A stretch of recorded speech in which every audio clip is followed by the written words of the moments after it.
Accessing agent files. Brian Sovryn. Early 21st century anarchist. Creator and host of the podcast Sovryn Tech. By the year 2021, the show would be instrumental in the downfall of various conservative ideologies in the government, helping usher in an incredible time. Hey, want to take a walk on the wild side and experience the bleeding edge of technology? Then get ready, because it doesn't get much more edgy than this. You're in for a wild ride. You're listening to Sovryn Tech with your host, the man in triple black, the golden stallion of the tech world, Brian Sovryn. He's got a huge brain. And now here's Brian. The Golden Stallion here for you.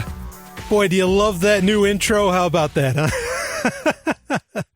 Get ready for a whole lot of new things with episode 75. Really put in, the producer and I, of course, the lovely and hyper-intelligent Dr. Stephanie Murphy, put in a lot of work on making this sound really good.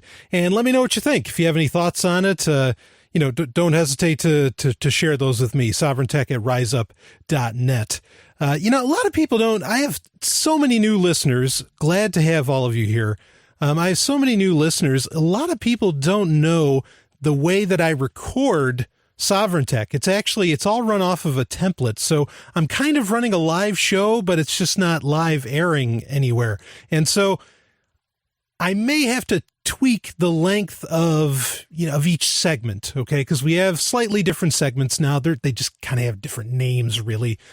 So I might have to tweak with that a little bit. So your sensibilities are or what you've gotten used to with Sovryn Tech will be changing a little bit. And also, something else a lot of people don't realize is that when I'm on, I do a lot of different audio work, Free Talk Live.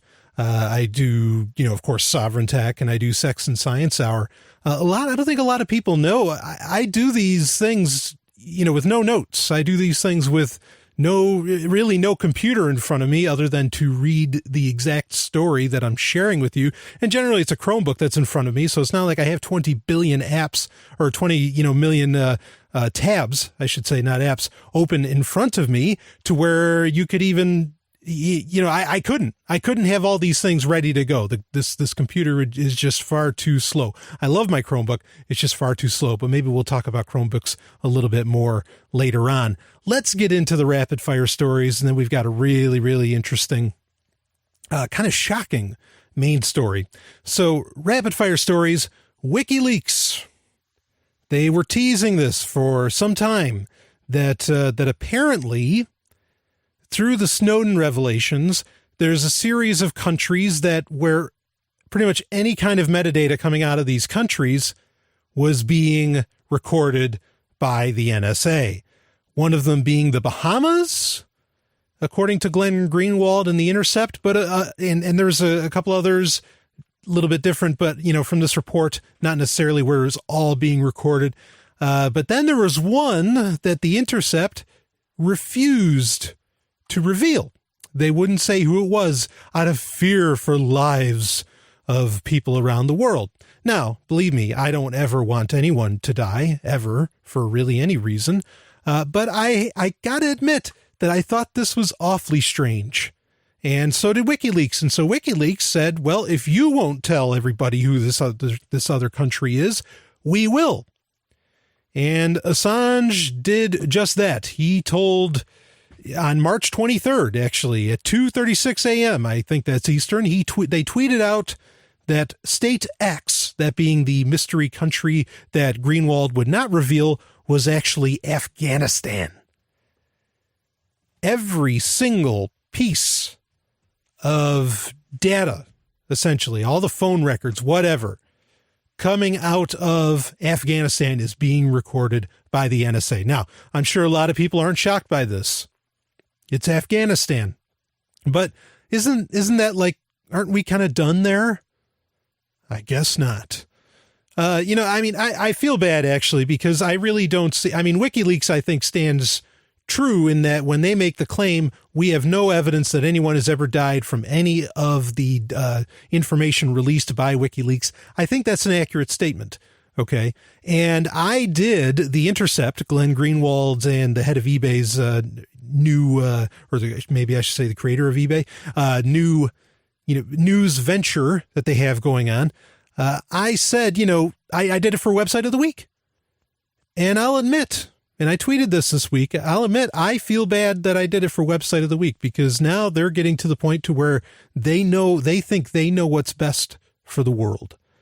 And I really, I can't agree with that. And it does raise the question of exactly, some people were saying, well, they released the Snowden revelations. They time them and space them out. That way, every time the government says, oh, that one's not true, then they can release another document that says, oh, now, you're lying again and all that. But I'm starting to wonder if some of these things, like this one, should have been released pretty quickly. There's a lot of these that I think there should not have been some kind of timestamp on. They should have came out right away. And it does, Snowden said all this stuff, it just keeps getting worse. And man, I just can't imagine how much worse it's going to get. I really can't. And I know this stuff's supposed to get released over the next 2 years. But if now some people are saying WikiLeaks doesn't actually know that it's Afghanistan, that they're just guessing, they're making a guesstimation, an educated guess. But I don't know. This is all just so nuts. I'm to the point where I wish they just let it all loose. Forget the 2-year timetable. Just let it all loose. But whatever. They're probably not going to let that fly. Speaking of something that is flying, there was a crowdfunded kind of antiquated satellite idea that succeeded. In fact, it got more. It was wanting 125,000. They got 160,000 to take over control of the ISEE-3. This is a satellite from like back in the 70s that was used for solar winds. But this is a satellite with an interesting story, and it's amazing how much this thing gets repurposed since it's from way back when. Because who's the guy? Farquhar, whatever. Yeah, I can't remember exactly, but he actually commandeered, I remember back in the 80s, this guy, not that I would remember exactly from the 80s, but I remember reading about it, that this guy actually commandeered the ISEE-3 to go grab data on a couple of comets. He literally hacked, and we're going to talk about the word hack later in the episode, but he literally hacked into this thing, took it from NASA essentially, which NASA finally decommissioned it in 97. It's just sitting up there doing nothing. So I'm glad somebody crowdfunded to get it to do something, and got a bunch of data on, on these comets, one of them being Halley's Comet. And yeah, I think he actually got some kind of a commendation from President Reagan, amazingly. But now it's supposedly going to go around and get some pictures of the moon. That should be very, very interesting to see what kind of data it grabs from the moon, since this is being done by what is known as citizen scientists, not by people that actually work for NASA. Looking forward to that. So I thought that was pretty interesting. We mentioned eBay. We mentioned the founder of eBay just a few minutes ago, but eBay, oh boy, they got hacked. They didn't just get hacked. They got hacked earlier this year, 2014. They got hacked a good couple months ago, telling everybody to change their passwords. Supposedly credit card information, all that stuff is stored elsewhere. PayPal wasn't in danger.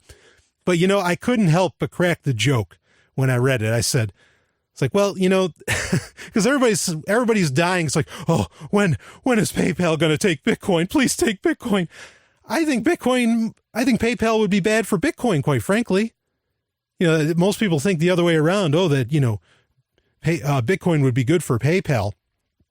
Or that PayPal would be good for Bitcoin. No, I think it'd be a bad thing. We don't want people trusting a lot of this legacy security stuff to them. No way. So anyway, if you haven't changed your password yet, please do change your password. They had a nice big banner. I saw it like the next day on my eBay account. There's a yellow banner saying, please change your password. So go to it if you haven't already. Secret. This is pretty wild. Secret is now out for Android. If you don't know what Secret is It's one of those apps that unfortunately really only works very well if you live in a metropolitan area. And honestly, and this is a topic I want to talk about at length at some point, where so many of the new technologies and so many of the great services that are offered mean nothing outside of New York City, LA, and San Francisco, or maybe a few other larger cities, but, maybe 10 cities where, any of this stuff means shit. You have no idea, actually, how, I have to filter through so much tech news crap every week, because it's something that just doesn't mean anything to me at all. Some of them are very good ideas, admittedly. Some of them are atrocious ideas. I've talked about startup culture plenty of times on the show. But some of them are pretty good. And it's just like, oh, well, this means nothing. It's never going to come to New Hampshire. Or even if I lived, if I was back in upstate New York, oh, no, this is never coming here. Forget about it. Fuck it. So anyway, but Secret is pretty cool. It does have an explore feature so you can look beyond your actual quote unquote circles, that you already have. And Secret it's an anonymous messaging, like almost an anonymous bulletin board to some degree. Bulletin, I mean like a literal bulletin board, not like a BBS system. Okay.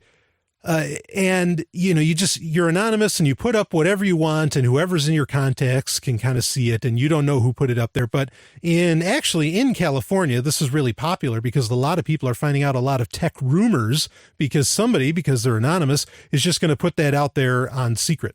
So check it out if you haven't. I think it's a lot of fun because people think that they're anonymous, and for what it is, they pretty much are. A lot of people, boy, it's like reading an issue of Confessions. I mean, there's just so much secret shit that that's why they call it secret, right? That people are sharing and putting out there. And boy, I hope, I got to say with Secret, now it's out for Android. It was already out for iOS for some time. I hope the NSA is running this, and I hope someday they just flip the switch and everybody can see what everybody said. And I hope everybody realizes just how fucking freaky everybody is. I say that all the time, but really, I hope that happens. Anyway, let's see. What other news do we have? Pavel Durov. He is officially completely out of VK. IVK.com, the social network service that's popular in Europe and Asia. I already warned about this, I believe, on Website of the Week a little while back, saying, look, Pavel Durov's a solid guy. He's an anarchist. He's the real deal triple black wearing man of the East. Okay. He's the real thing. He, he's not involved with VK. So don't mess. I wouldn't recommend messing with it. He is still involved with Telegram, which we're going to talk about that during listener email.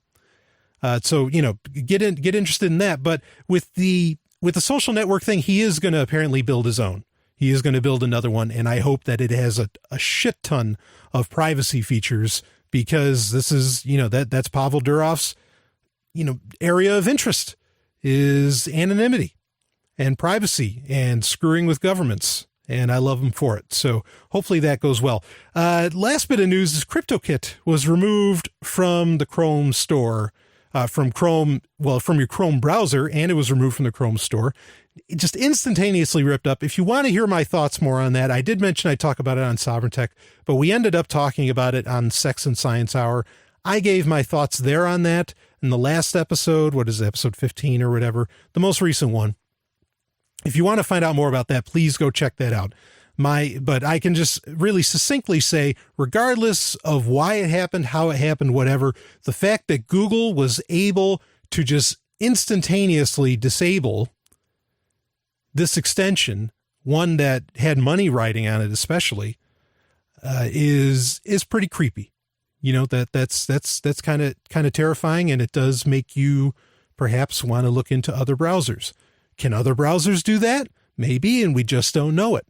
Okay. But, that was the real takeaway for me. And hey, like I said, I use a Chromebook. I'm a fan. We'll get into that maybe a little bit more in the episode later on in this episode. But let's get into, while we're talking about Google and perhaps some creepiness, there was at Disrupt, that's Disrupt. I think that's TechCrunch's kind of conference that they have. Astro Teller, who is sort of the head of Google X. There's a few different people that are kind of the head there. He had some interesting comments to make, and TechCrunch released a story with the headline, "The head of Google X reveals its anti-technology mission statement. Astro Teller gave a keynote to Disrupt New York to talk about what he's doing. He's the head of Google's forward-looking innovation lab, Google X. The team is responsible for self-driving cars, Project Loon, Google Glass, and more. And his message was very different from what you'd expect. According to Teller, the truly innovative projects should become perfectly transparent in our lives. He started off his keynote by talking about car brakes and ABS systems. When you put your foot on the brake of the car, you're not actually activating the brakes. It's just an interface. You are actually making a request to a robot. That is a wonderful technology moment. We don't have to mess with it. We just say, here's what we want, he said. When technology reaches the level of invisibility in our lives, that's our ultimate goal. It vanishes into our lives. It says, you don't have to do the work. I'll do the work. Yet when you talk about technology today, you talk about smartphones, laptops, and smartwatches. According to Teller, human attention is one of the most important things right now, but technology doesn't help at all. It distracts us. It interrupts our lives. The absolute irony of somebody at Google saying that. You know, that we have an attention span problem. And especially someone with Google Glass. Now, he's going to address that. But that's ridiculous for someone at Google to be making that comment. Phones would not be better if they could be cooler looking, if they could weigh less, or if they could have more battery. Phones would be better if we didn't have to carry them around, he said. That's why Google X is taking a contrarian approach. In some ways, the team has an anti-technology way of thinking. Technology has to become more efficient so that it can fade away in the background. We're excited about technology, how technology can be used to get technology out of the way, Teller said. Most of us have to spend a lot of energy to learn how to drive a car. Then we have to spend the rest of our lives over-concentrating as we drive and text and eat a burrito and put on makeup. As a result, 30,000 people die every year in a car accident in the U.S. As Google X is working on self-driving cars, Teller believes that there is no way back. Every car will soon be entirely automated. We're going to look back and wonder why we had to microcontrol our cars. Then the talk shifted toward wearable technology. Many believe that gadgets like Google Glass will make us more distracted, not less. In Teller's own words, what's the moonshot? In an ideal world, you don't have to fight with the user interface. The only time you notice it is when it's gone, Teller said. It makes us feel more human instead of less human. Google X is all about discovering what the future will look like, and we're still far away from this ideal world of transparent technology. According to Teller, we've just failed so far to get technology to its higher purpose, which is to get technology out of the way. Woo doggy. I could not disagree more with anything. The fact that you want technology out of the way, in my opinion, okay, great. The interface is out of the way. You're not supposed, but I mean, pay attention to what Astro is saying, okay?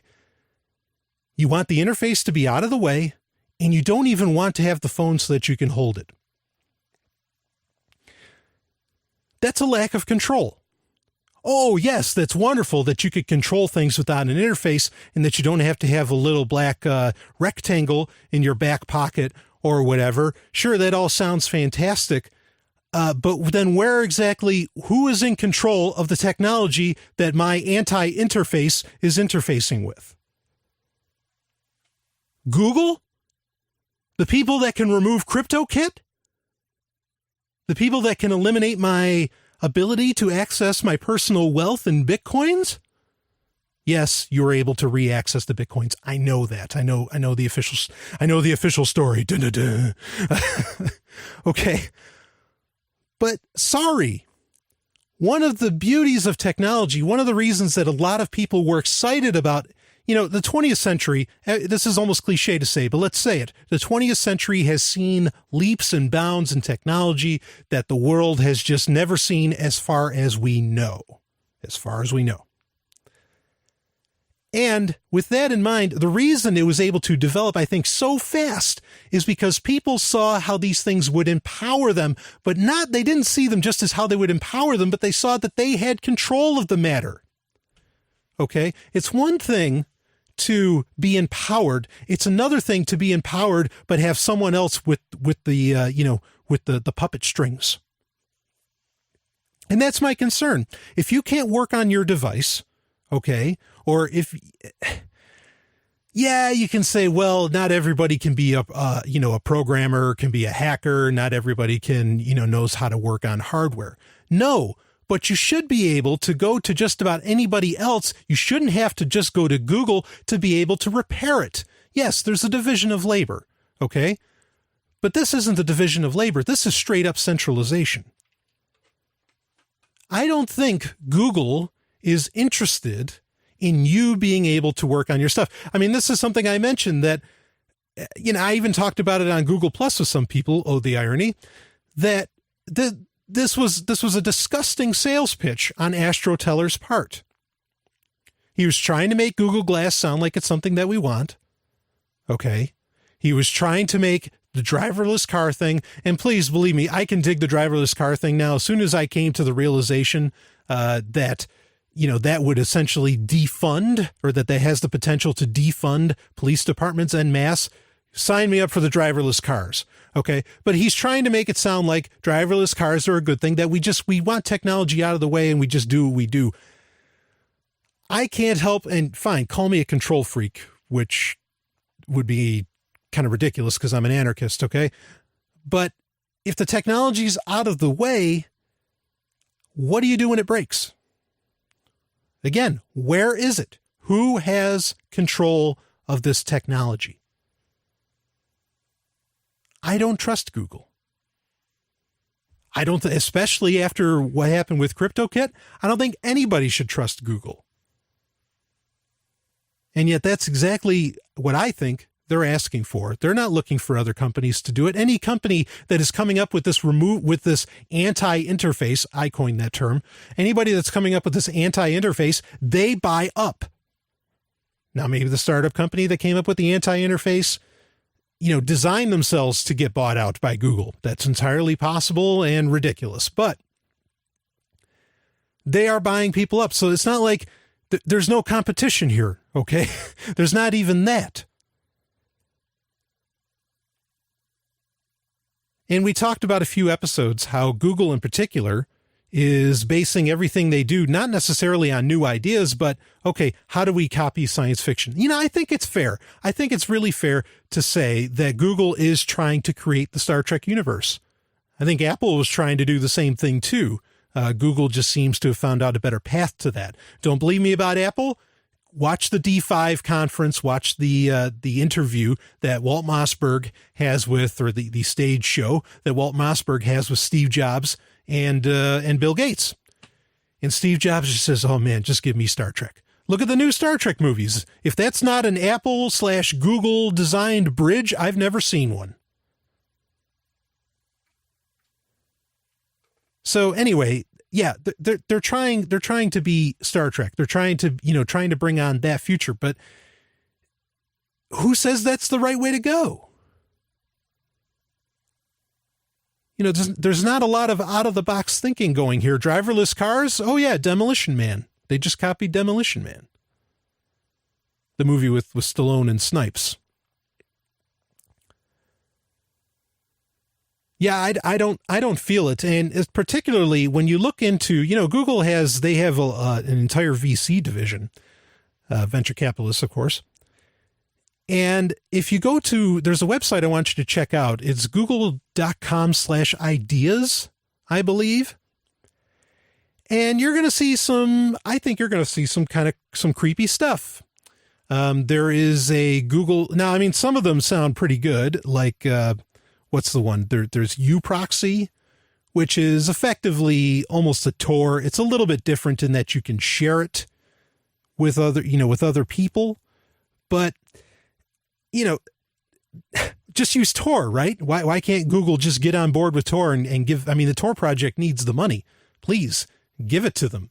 So, they have another program, Constitute, on here. And Constitute is all about how to help these second world, third world countries create legal systems. Okay, there's a failure for you. Let's see what else we have. Small arms and ammunition data visualization. Yeah, they're tracking the movement of weapons. Why the hell is Google doing that? Digital attack map. They're tracking wars, human trafficking hotline, all this stuff. And a lot of it just sounds really nice. Like there's Project Shield, which is their, essentially their software for blocking DDoS attacks, which is clearly pretty impressive. But then there's ones like the investigative dashboard. And a lot of these things are all for law enforcement. It's all to, help them out. And that's where things get weird because, aren't you just a search company? Are you the government? So I can't help. I just, when I hear Astro Teller saying, no, look, yeah, you want to get the technology out of the way. Okay. I could almost be hip with the idea of, hey, let's, be a little anti-technology. I'd like that attitude to be in Google, but that's really not what it is. And in fact, I almost feel like that's a sales pitch on TechCrunch's part. For them to say, oh yeah, Google has kind of this anti-technology message. And no, that's not what it is at all. To say that things are a distraction, look, the screen of my cell phone, of my smartphone is not the distraction. Facebook is the distraction. And and even Google Plus is the distraction. Twitter's the distraction. All these different things are the distraction. Do you think they're going to stop that? Do you think they're going to stop notifications from appearing in the corner of your eye? No, he's full of crap when he says, oh, yeah, so it's all this distraction. No, it's not. The interfaces themselves are not the distraction. The distraction is, a lot of these forms of communication that maybe we as humans just weren't designed to engage in.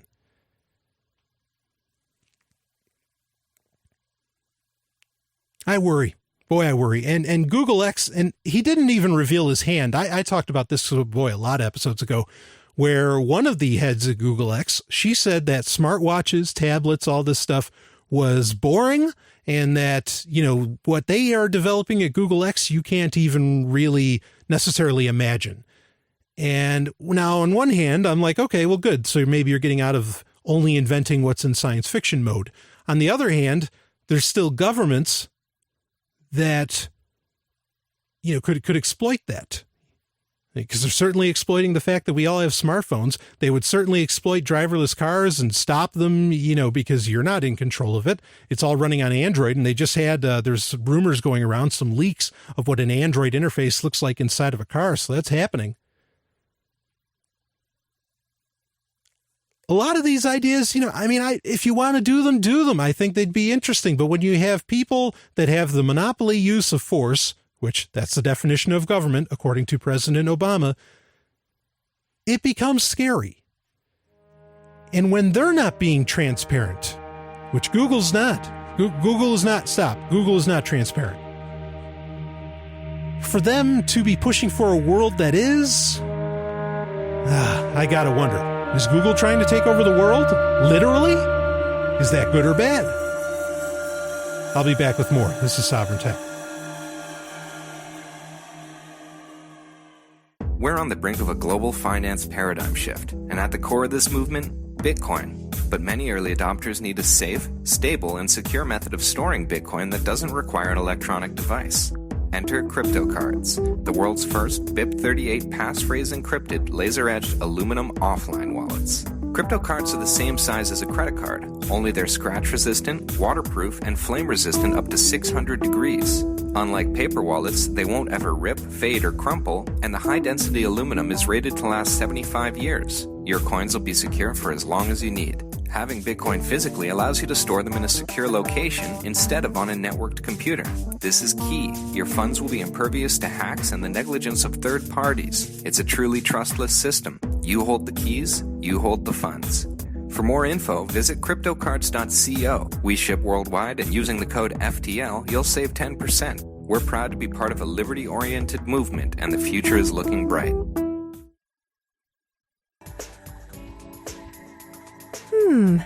Hello, Mr. Sovryn. Brian Sovryn. And yours? Natalia. Care to play a game of roulette? I'd love to. Number and color? 69. Black. as you wish. Tech Roulette. It is time for Tech Roulette. Ooh, boy. Again, tell me what you like about the new format. It's just going to keep rolling throughout the episode.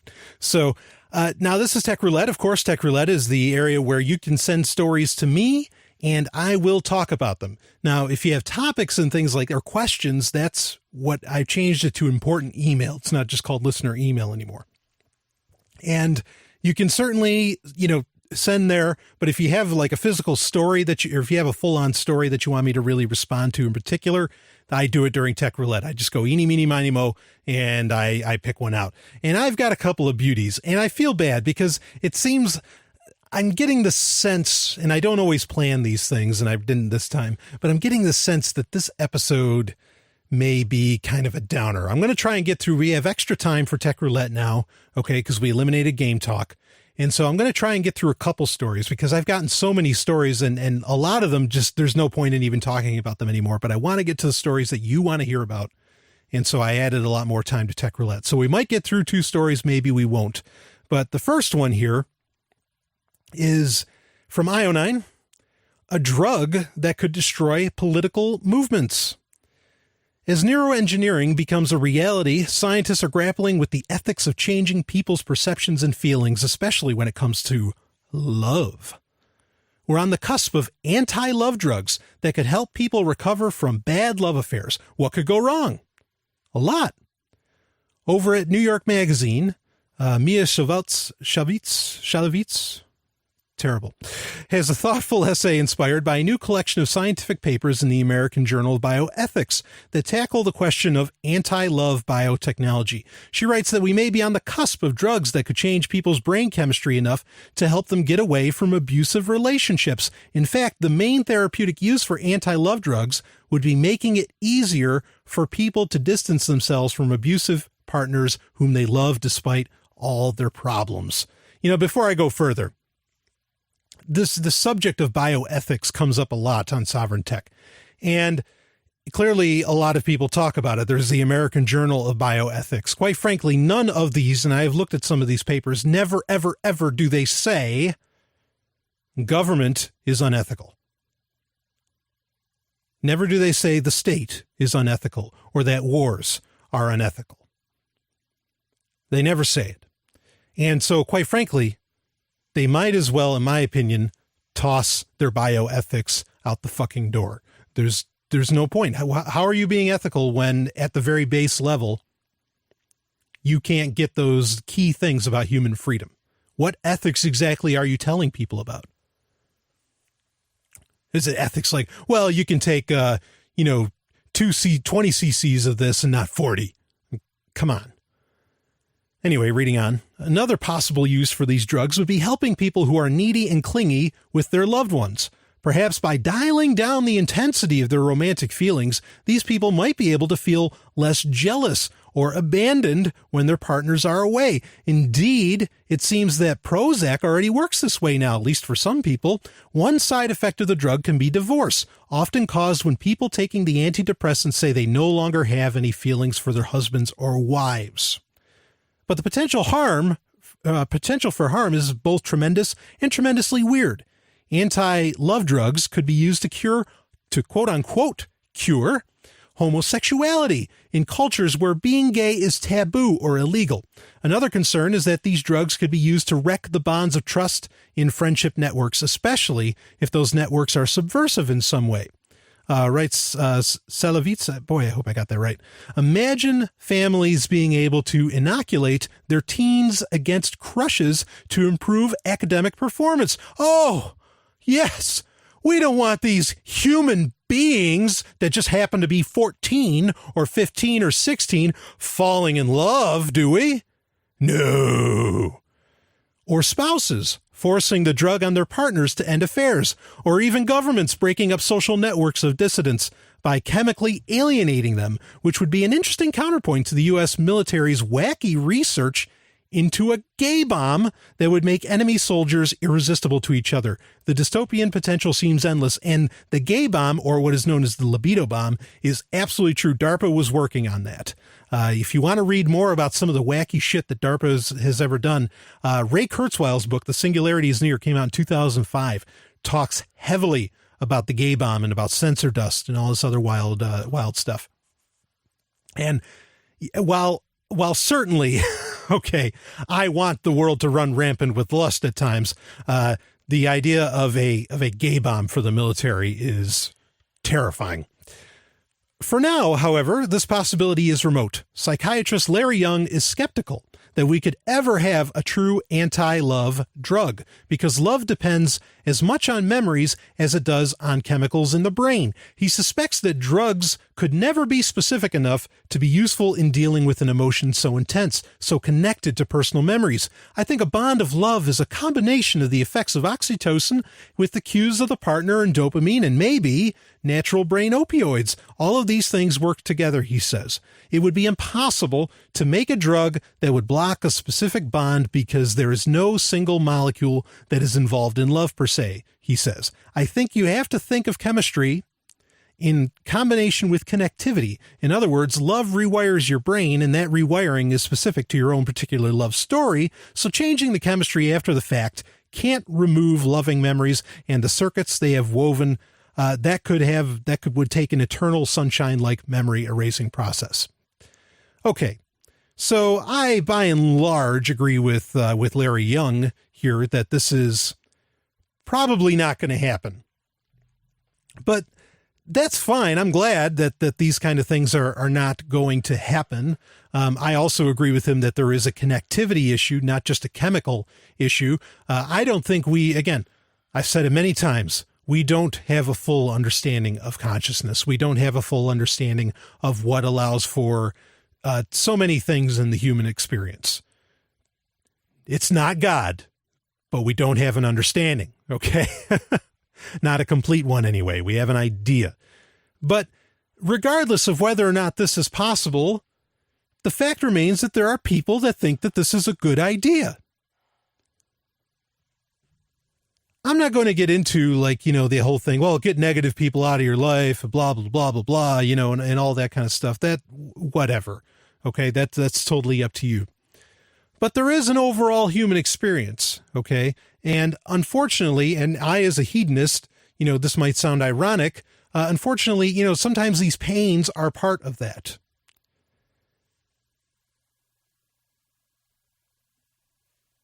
And you just, I'm reminded of in Star Trek V, where Kirk says, I don't want you to take away my pain. I need my pain. And I'm not saying pain's a good thing, okay? But I do have to ask the question of what exactly does a person who never experiences it grow up to be like?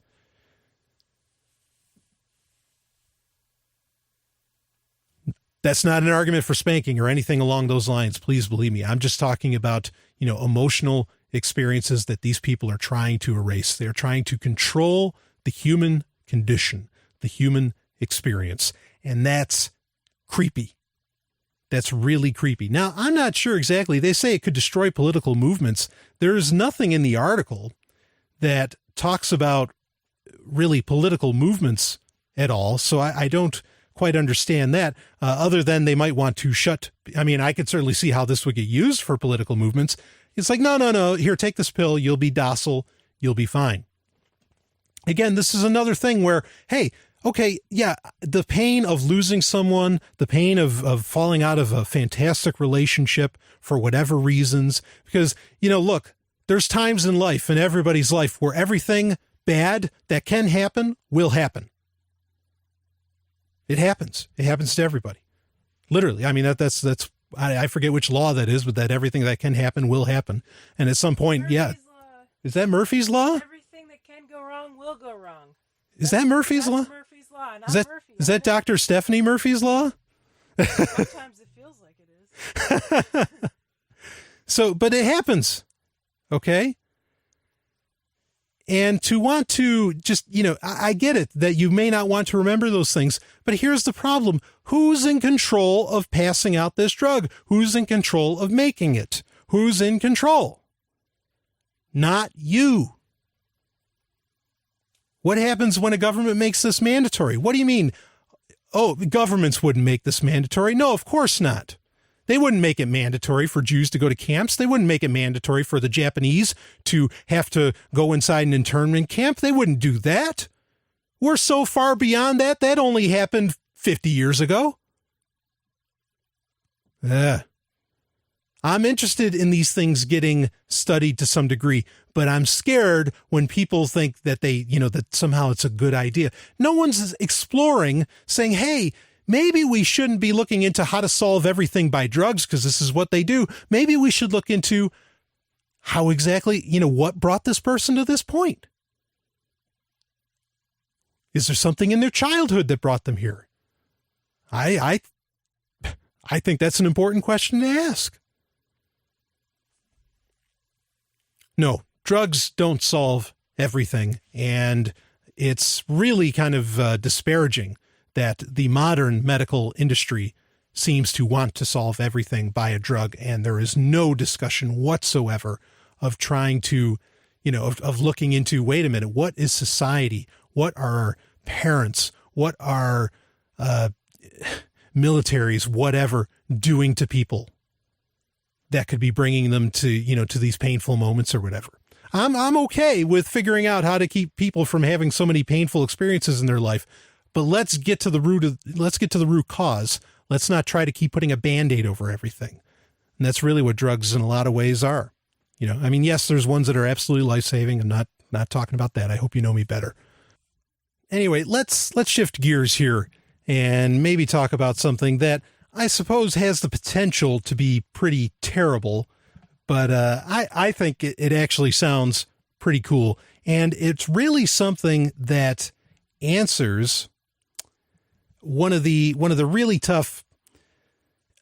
People have been trying for a long time. Okay, we a few episodes ago we talked about perpetual motion and things like that. One of the things that, since you can't do perpetual motion, that some people have tried to use as a model to solve the energy crisis, or to make energy cheaper or whatever, is to somehow copy photosynthesis.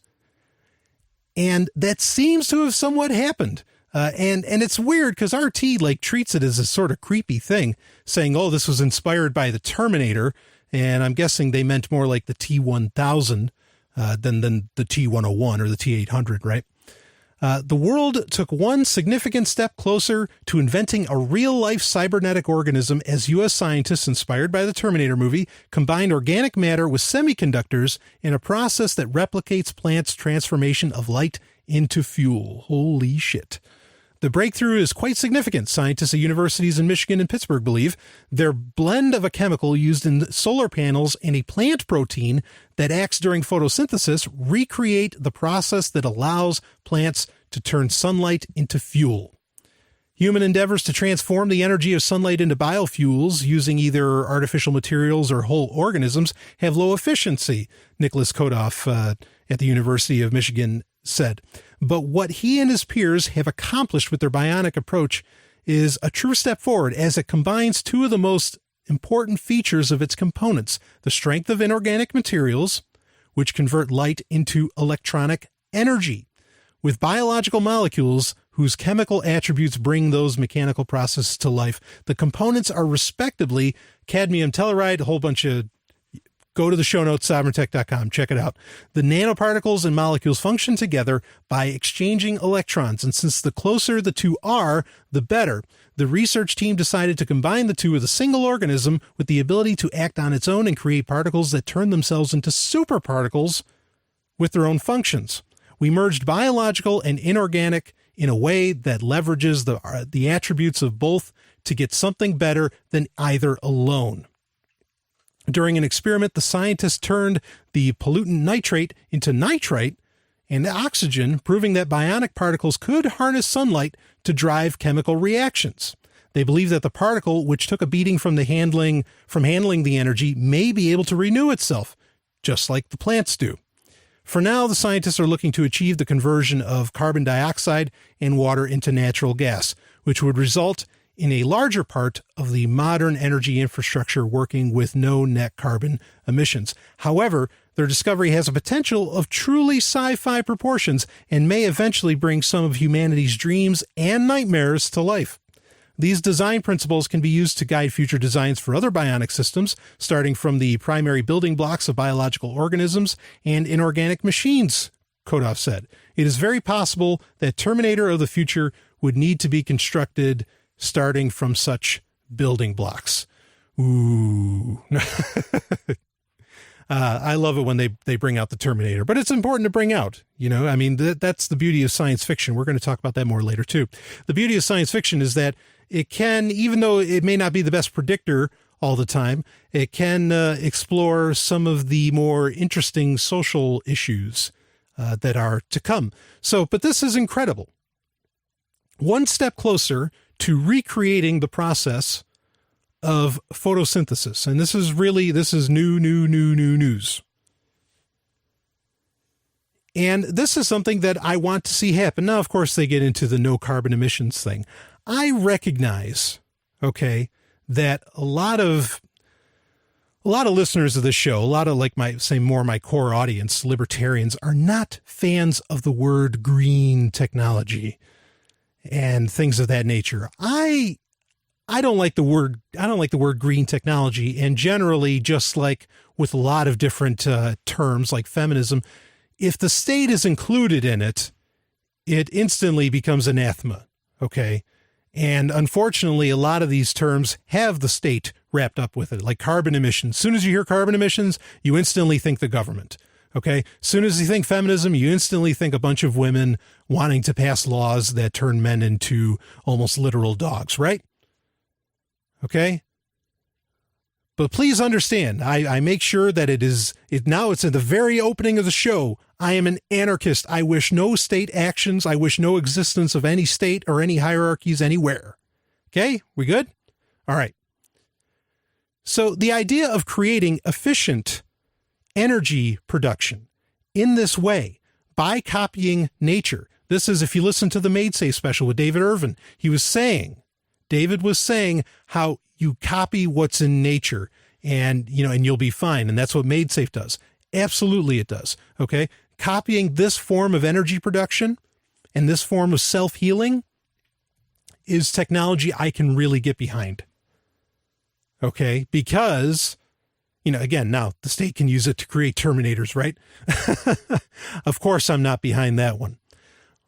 But this kind of, development happening, I see no problem with this technology because, and we need to look into this stuff. Deal with it. Well, I'm not talking about peak oil, but just deal with the fact that for whatever reason, we're not using thorium as nuclear energy. Okay. And for whatever reason, we're still burning up all these, very, very limited resources that we are not bothering to take the time to replicate in labs. Okay. And so we need to find these alternatives that do not require the amount of usage of various commodities, well, not just commodities, but, materials, whatever, that we know are so limited. We have to come up with this stuff, and not just to quote unquote save the earth. If you listen to my top 8 nonfiction books, I talked about the rare earth theory. Okay. Not just to save the earth, because the earth may be an incredibly precious jewel that doesn't exist far else, may not exist much of elsewhere in the universe. Okay. But just for the simple efficiency of perhaps most of my listeners, as far as I know, and I've gotten your emails, you're looking to head out to space. Well, in space, you do not want to be relying on something that burns a shit ton of energy. You want efficient technologies, and this is one of the clearest steps for that to happen. All it requires is sunlight to do its reactions, just like a plant, and it heals itself too. Amazing. You want these efficiencies, okay? And that's really what green technology, the people that genuinely care about it, that's really what they're saying, is they want efficiency. Not even necessarily recyclability. They just want efficiency. Okay. Proof of stake. How about that? Daniel Larimer, Proof of Stake, will take this to Bitcoin or to cryptocurrencies, to blockchain technology. Proof of Stake has a great sales pitch in the fact that proof of work is an absolute waste of resources. And it's true.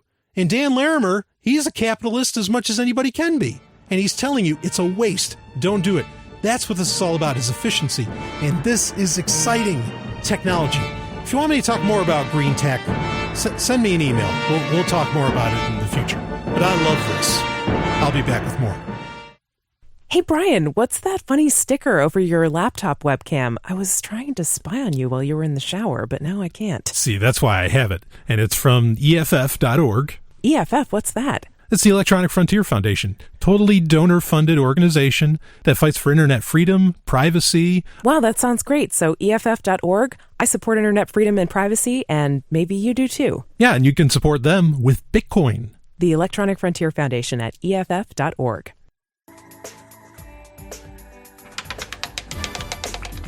You're a lucky man, Mr. Sovryn. Not many win so well at the game of chance. That's because it's not a game of chance, Natalia. It's a game of choice. Game of choice. It is time for Game of Choice, which is really just a rebranded Game Talk. Or not Game Talk, but Game of the Week. And like I said, we eliminated Game Talk, but I wanted to keep Game of the Week because I still like to talk about video games. And when something's coming out or something already came out or something's really... maybe it's an ancient game in the gaming world, what's that, 30 years or so. And amazingly, yeah, it's been that long. It's been longer, if you consider computer wars and all that other stuff. I like to bring up games that maybe went under the radar, maybe something that's coming up or, whatever, just to talk about that hot game that's happening right now, or maybe it's what I'm playing right now, and this game for our game of choice is something that is coming, but it really should have already came. And the reason I say that, and I talked about it, was that I announced, this was back in January, I said, yeah, Interceptor, which is Interceptor Entertainment, which is the company that actually did Rise of the Triad and Shadow Warrior, both great re-releases. They said February 25th, 2014, we're coming out with a Duke Nukem game. And I was just, what? Where? There's a new Duke Nukem coming out? I could barely contain myself. And then it turned out that, Gearbox, essentially, Gearbox Software, who kind of, quote unquote, holds the rights to Duke Nukem. There's all this stuff is way up in legal mumbo jumbo, legal limbo, I should say, not mumbo. It is mumbo jumbo. And they said, no, you can't do it. And so suddenly, out of nowhere, Interceptor says, well, we're actually going to release this game, an ARPG, which is an action RPG, which is what the new Duke Nukem game is supposed to be. And we're calling it Bombshell. And our main character is Shelly Bombshell Harrison. And it is this, she's kind of a cyborg, definitely has the air of a female version of Duke Nukem, essentially. And there's a trailer available to watch for this game. It's not going to come out till well into 2015, if not later.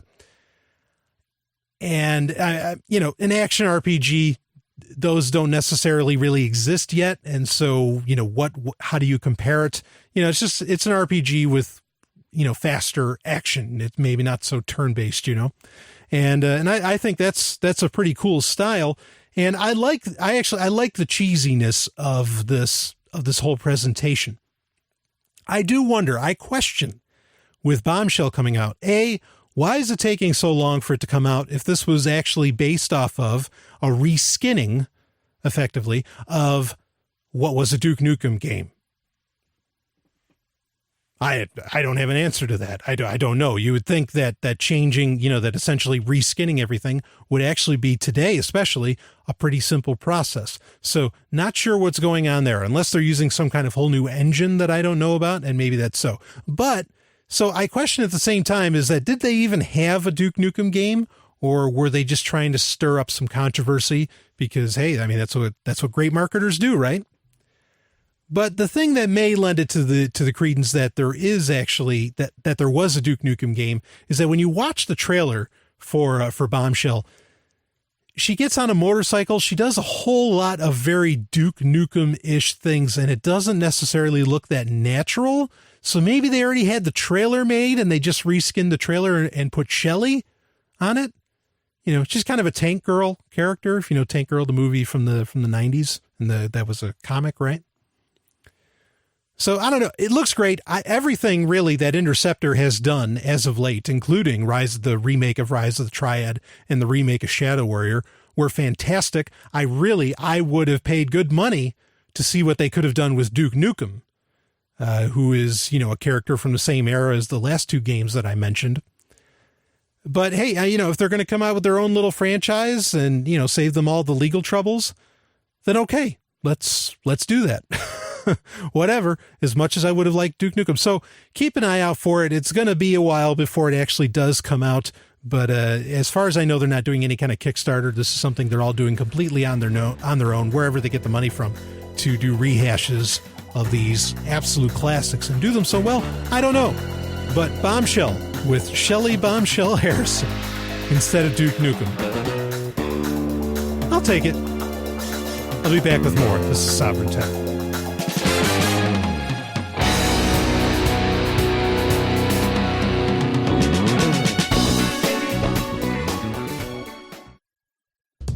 Time now for 90 Seconds on Sex with Dr. Paul. You almost never see the word clitoris on the covers of women's magazines. Instead, they'll often use the term G-spot, as if it's some sort of less embarrassing sexual code and every woman has one. Well, the fact is, while every woman does have a clitoris, there is no such thing as an actual G-spot. Some women find that if a certain area around the roof of their vagina is stimulated, they can have orgasms that feel more intense or are different from orgasms that come from stimulating the clitoris alone. This is probably because they're stimulating at least 3 different areas at once, including the part of the clitoris that extends inside a woman's body, and the tissue that's around her urethra, and the nerves around part of her bladder. Now, while this can create a noticeable sensation in some women, other women find it to be unpleasant or annoying. In fact, whether G-spot area stimulation does or doesn't feel good has nothing to do with how sexual a woman is. So you never want to say, my last girlfriend got off when I rubbed her G-spot, or you just haven't been with the right guy. Each woman is different. What works with one woman's genitals won't necessarily work for the next. You'll be way ahead if you ask and learn what each woman has to teach you about her own unique sexual anatomy. For more, visit 90secondsonsex.com. You are quite the man, Mr. Sovryn. Are you busy tonight? Natalia, if you'll excuse me, I just received a very important email. Later then, Mr. Sovryn. Important email.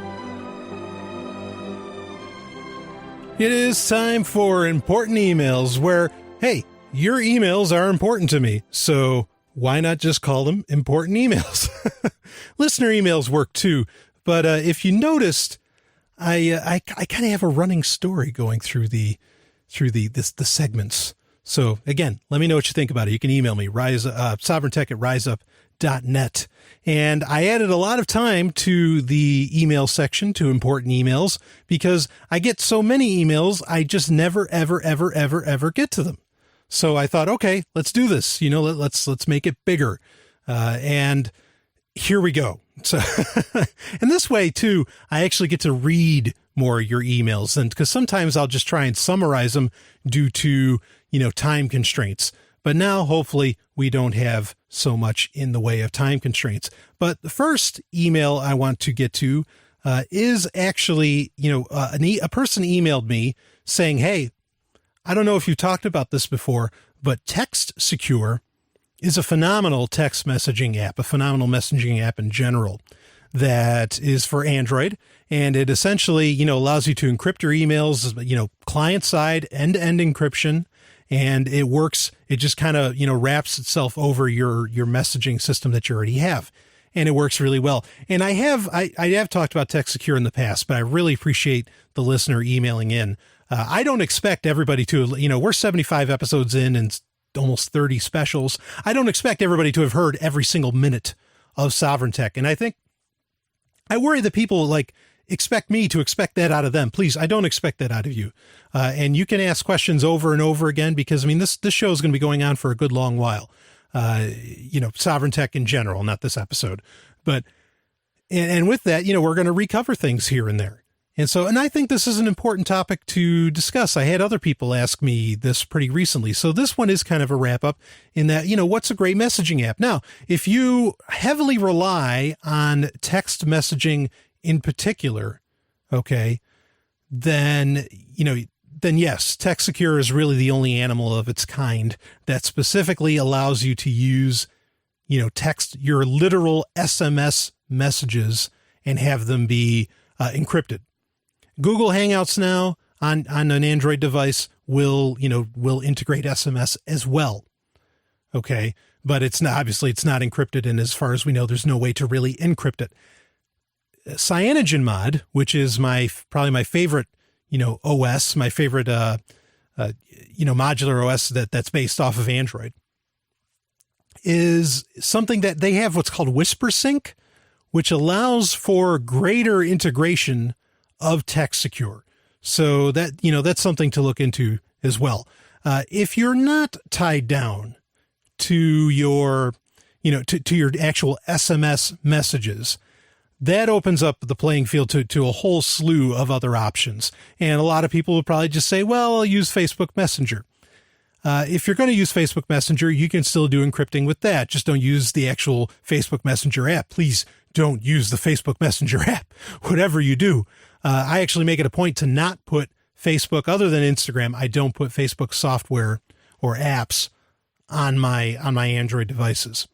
What I'll use is actually from not the same company that makes TextSecure, but kind of in the same field. There's this, it's called the Guardian Project, which is all about anonymizing your apps on Android. They offer what's called ChatSecure. And with that, you can actually, again, this can't do any kind of SMS, but it can do Google Hangouts. Can't do the SMS end of it, though, that we talked about. But it can do Google Hangouts, and it can also do, it can do Facebook. It can do anything that's XMPP, which is the protocol that, that Facebook Messenger works on. Okay. Not going to get voice calls over it or anything like, or the video or anything like that. But if you're just, if you talk a lot on Facebook Messenger with your, or if you text a lot, I should say, with Facebook Messenger on your Android device, that's the way to go. Other than that, if you're open to really being outside of either of those systems, like say Google Hangouts, if you don't like that, which up until recently, it wasn't that great of an app, or if you don't like Facebook at all, which rock on, you're great. I recommend Telegram. Okay. I've recommended this pretty recently too, but I want to make sure this gets out. I want to make sure people get on this. Telegram is an app. It does use your phone number as its identifier. Okay, so it does to some degree require a phone. There's ways to work around that, but that's another story for another time. And Telegram is, some people question the how secure is it? And my answer to that generally is that there is some odd hundreds of thousands of dollars in bounty, in Bitcoin, in fact, to the person that can crack Telegram's encryption. Okay. So, that putting your money where your mouth is like that, and Pavel Durov is doing that, okay, with Telegram, is a pretty great thing. Now, it's also an app that will always be free. There may be at some point, there'll be some nice premium features to help pay for it, but there will not be ads. They've made it very clear that will not be part of their business model. It was not open source until recently. Now it is becoming open source. Okay. So if you're concerned about that fact exists. It has an anarchist at the head of it, an anarcho-capitalist for that matter. Okay. And the other nice thing about Telegram is that you have the option of there's a website called Webogram that offers apps for your computer, even Chromebook, or in just a web interface to where you can talk through Telegram. And that's one of the key things for me, because there's another app that's really great called Wickr, Wickr, that is just as solid, or as far as I can tell, other than it not being open source, is just as solid as what Telegram is doing. And they can both do a lot of the same things where like the messages are timed. You can set a timer on them. You can send pictures and video and transfer files. That's really nice about Telegram. You can transfer a 1 gigabyte file. Jesus. But Wicker doesn't have this nice web interface or these nice apps that you can download to where you can use it on something, say, with a full keyboard. Okay. And so that's one of the areas where I feel Telegram shines. Now, Telegram offers, just like TextSecure, okay, does not offer SMS integration, but it offers end-to-end encryption. That means the encryption gets done on the device. But with that, if you use that, it's called like secret chat, and then there's just normal chat, which gets encrypted server side. Okay. With the secret chat, with the end-to-end encryption, you can't use your web interface or the apps. You have to use the Android device with the Telegram app on it to be able to do that. Okay. So keep that in mind. And server side, I mean, things look like, they haven't been hacked. So take that for what you will. But if you really want end-to-end encryption, it's available for you. Just keep in mind that advantage of having a web interface or of having a computer interface and a PC interface in general will not be available to you end-to-end, but it will be available server side. Okay. So Telegram is that's about the best messaging app, I think, going out there. And so that answers that, because I had a lot of people asking, hey, which one should I use? And I did recommend Wicker for a time, and I still think Wicker is solid. But Telegram, you can actually, please feel free. You can add me on Telegram, 603-852-8708. Okay, there's my phone number. I don't care. Don't hesitate to add me on Telegram. You can get in touch with me that way if you really want to. I want people using this so bad. Let's move on to. Got a decently long email here, so I'm not going to read the whole thing, but I really appreciate the emailer sending this, and I do keep you anonymous unless you want me to say who you are. And he said that after listening to a few podcasts like Let's Talk Bitcoin as well as Sovryn Tech, it made him think about something, and I'm just going to cut right to the chase on it. The universal point of failure for these disruptive technologies, now he's talking about pretty much any disruptive technology out there right now, but he did mention MadeSafe and OpenGarden. Okay. Is the ISP infrastructure. The ISP is the internet service provider. Currently, each and every bit of interaction I have with the internet travels directly between myself and a Comcast server. Every activity on Tor, every bit of cryptocurrency transaction, every email and IRC message sent to arrange meetings, every bit of research on events like the Bundy Ranch incident, they are all dependent on Comcast's good graces. If at any point the government decides to leverage its insurmountable weight with programs like Operation Choke Point against the ISPs to, say, cut off service to individuals or regions, for whatever nefarious reasons, MadeSafe and Dark Wallet are rendered more a liability than an asset. Additionally, there are workarounds that can be implemented at the ISP level that can drastically weaken the anonymity of programs like Tor. Now, he's admitting that he's not all knowledgeable on these things. He's just asking a question, and good. That's what we do here. We ask questions. I am in no way discounting the leaps and bounds that the crypto communities have made in acquiring freedom for the people, but I do have to ask why this particular issue has either been overlooked or disregarded by all these people who are so much more knowledgeable than I. I was hoping you may be able to address it on an episode of Sovryn Tech to either put my mind at ease or just call me crazy, or to explore that aspect of the liberty movement and technology. You most certainly don't have to read this whole rambling email. Well, I read a good chunk of it, all right? And let's talk about this. This is a really important question, and something I've been doing, ironically, emailer, this is something I've been doing a lot of thinking about recently as well. And that's because I agree. I think the ISP is a central point of failure. In fact, the internet in and of itself may be a central point of failure. Now, you have to be careful when you toss around terms like the internet, okay? Because there's the TCP/IP protocol, I know what the letter P means in that, but just being clarifying here. You have the internet as we know it, the World Wide Web, www, and everything that runs off the DNS systems. And then you have the physical infrastructure itself, okay, as in the hard line, as in the Ethernet cables, as in the fiber running from place to place, Okay. Those are two actual different animals. Okay. And that's proven by the fact that you have in lots of major cities, you have entire dark nets, literal dark nets that are using unused fiber and Ethernet line, whatever the line may be, whatever classification, to transmit data between activists or whatever else. And it's not touching the internet at all, as we know it. So it's important to keep that in mind when you're talking to people, because a lot of people think the internet, they think all these servers and all that. And certainly that's part of it. But I do think it's important to differentiate. Anyway, regardless, yes, the ISPs are somewhat of a central point of failure. Okay. The first central point of failure is actually the DNS system.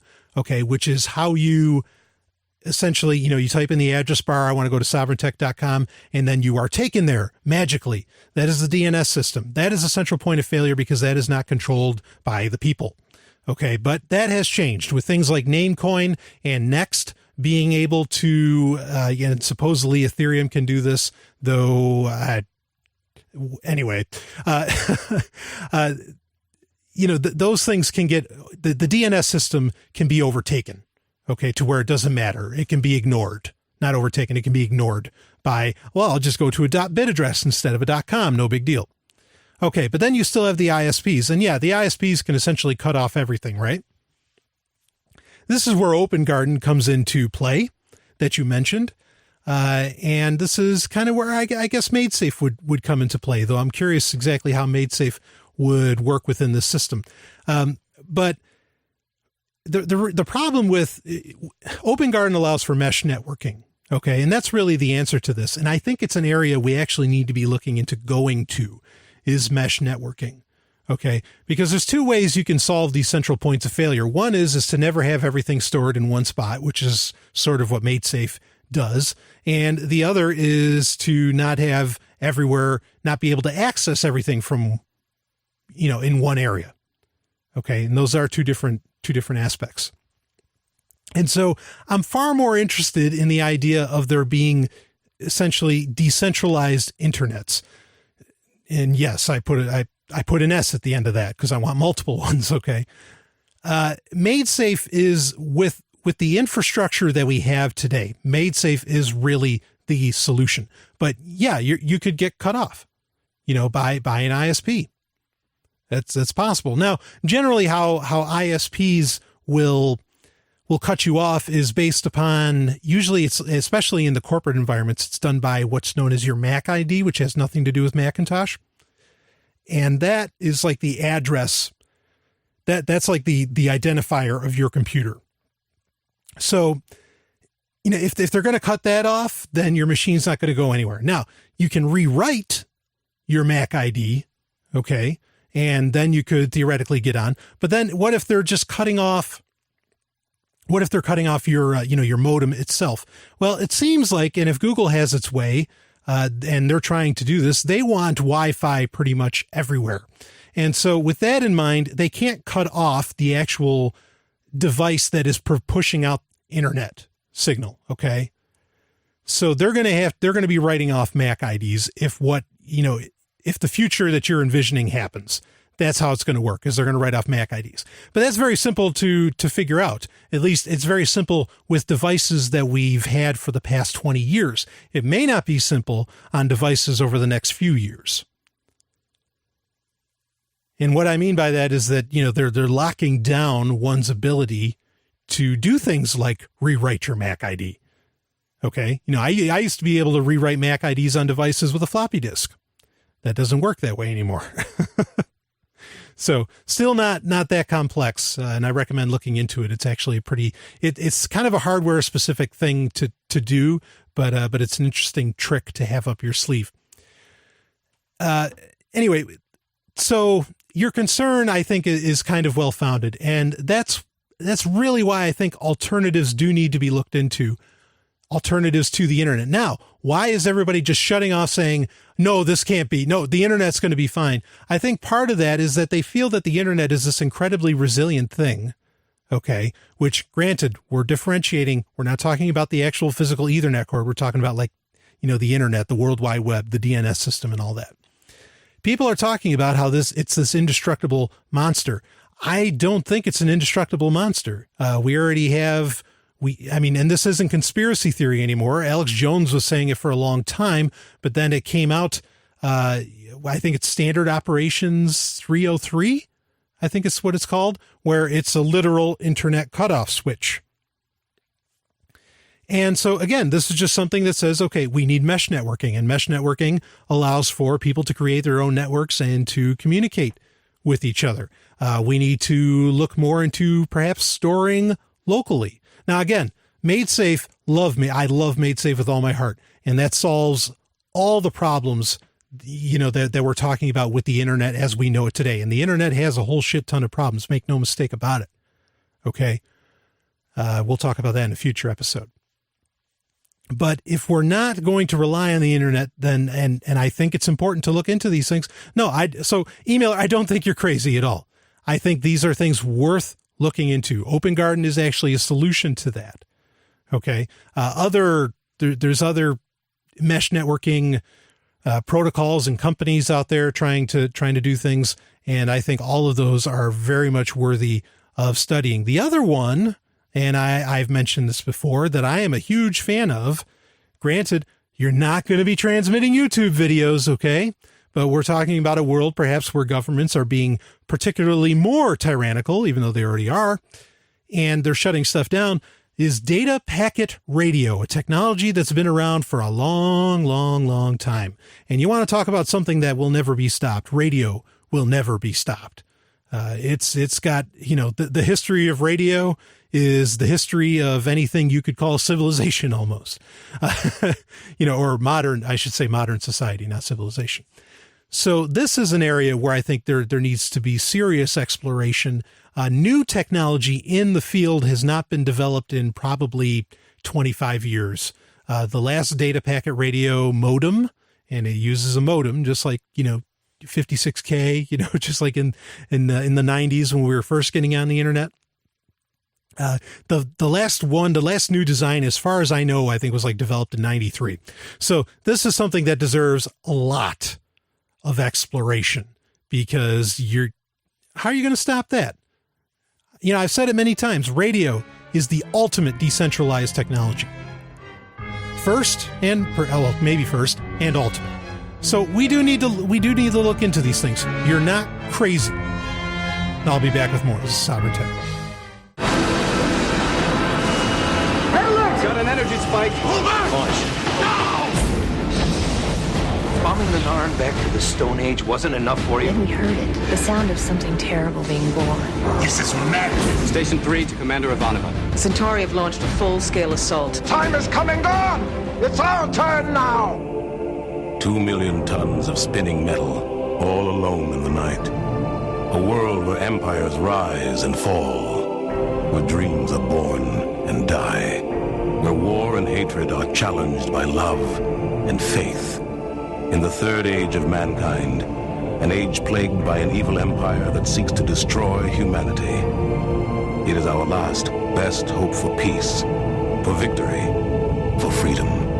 It is Babylon 5. Babylon 5 is available for download on your favorite torrent site. See it now to experience the greatest show in television history. Babylon 5.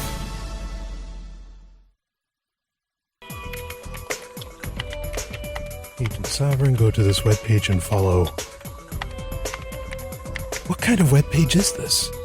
Is that Natalia? I better go to the Website of the Week. It is time for Website of the Week, where I cover websites that may be useful. Sometimes they can blur the lines of, is this really a website or is it software, right? Because so many things are cloud-based, like we were just talking about. Maybe things shouldn't be so cloud-based. Maybe we should be going local again and doing mesh networks. Maybe. Again, big maybe out there. I'm not telling you what to do, but you do, what you feel you want to look into. So anyway, the website of the week this week. This is something I think is really, really cool and useful. It's not perfect, but it is something that I recommend people do look into. And it's $1scan.com. Now, it's literally the number 1 and then $scan.com. And what it is, it's a book scanning service. And you can send them your book, your print book, and then they will turn it into whatever format you want, EPUB, Mobi, PDF, you name it. And this is really, really slick. It even has cloud integration now, as far as I understand. It's a business that's just growing. I absolutely love them. And they charge like a $1 for every 300 pages, I think. So if the cheapest way to do this is if you have a bunch of books you want them to scan, send them all the books with a total page count. That way, you don't get charged every couple of weeks for, well, I sent a book that only had 330 pages and then you send one for, that has another 360 pages the following week, and it just keeps going. Try to bundle them and send them all at once. You will not get your books back if you do this. Okay. You may consider that an imperfection, but these books get destroyed when they get scanned. And they've gotten better. Originally, there was some issue where it wasn't like the text. It was some books wasn't very clear when it's scanned, and some people complained about that. But they've done a much better job of optimizing all of that. And really, the books that you send to them now, I mean, they look great. And this is an important service because a lot of really rare books you can't find on, it doesn't matter what digital bookstore you go to. You can go to Kobo, you can go to Apple, the bookstore for Apple. You can go to Amazon, you can go to Google Books. It doesn't matter. They're not going to have it. You take a book like The Man Machine. Nobody has that. In fact, hell, good luck getting that in print. And in fact, hell, if you send that to $1 scan, you just lost out on $500. Man Machine, great book from the 70s. Really far out thought. Anyway, the only drawback that I feel that it has where it's kind of an imperfection, other than, of course, the fact that you're not getting your book back, is that the size of the ebook files are huge. I mean, they are massive files. As to where the average EPUB, I think, runs under 10 megabytes. I mean, you're looking at sometimes these things are going to be hundreds of megabytes. Now, that normally wouldn't be a problem, especially if you're just going to straight transfer them onto an ebook device like a Kindle or a Kobo Aura or whatever, or, read it on your computer. But when you're talking about if you put it up, cloud storage, and we were just talking about not doing cloud storage. If you're talking about putting it up into cloud storage, like Kindle offers personal documents that you can store online, but I think they can't be over 50 meg, but you have like 10 gigs worth to upload. You're not going to be able to upload these books. So that's an issue. Even with Google Play Books, they offer, you can upload 1,000 documents, 1,000 EPUBs or whatever, PDFs. But even they can't be more, I think, than 70 megs. So there's always these limitations, and pretty much anything you're going to get back from $1 scan is going to break that limitation. So, if you don't, as long as you don't mind not having it in the cloud, or at least not in an accessible cloud, like you would with a Kindle or with Google Play Books, then you're fine. Then, there's no issue. And certainly I'd still much rather carry around, multi-100 megabyte files than I would, massive paper books. That's not to say that there isn't an importance to paper books, and that is totally up to taste. Okay. I still love the printed page far more than I could ever love, electronic devices, ebook readers, e-readers, as great as they're getting, as great as they are, and as convenient as they are when I travel. Still love that printed page. But if you don't mind, $1scan.com. That'll put everything there. I love it. Check it out. Hey, everybody. It's Stephanie. I am the Sovryn Tech producer. But did you know I am also a voiceover artist? Yes, it's true. I make audiobooks, commercials for your business. I narrate explainer videos, pretty much any audio project that you can think of, I'm probably willing to work on it, or I have worked on it in the past. And if you want to hear some samples of my previous work, or you want to find out a little bit more about what I do, then I encourage you to check out my voiceover website, which is smvoice.info, smvoice.info. Now back to Sovryn Tech.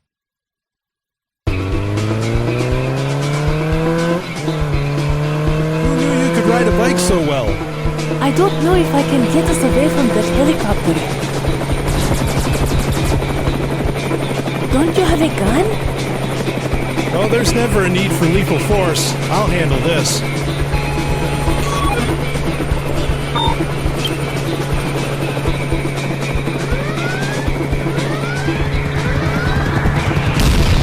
How did you do that? We'll be fine. A quick hack solves everything.